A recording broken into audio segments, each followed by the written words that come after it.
冬天又到啦，今年我哋改用鐵鑄鍋同電磁爐，都可以做出黃金飯焦嘅效果。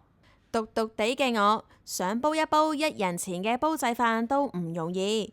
用一般嘅煲，飯焦多過軟飯好多，而呢個煲就啱啱好啦。飯焦同軟飯嘅比例係1:10，啱晒我口味。首先講下煲飯嘅工序，將白米洗乾淨，浸水30分鐘備用。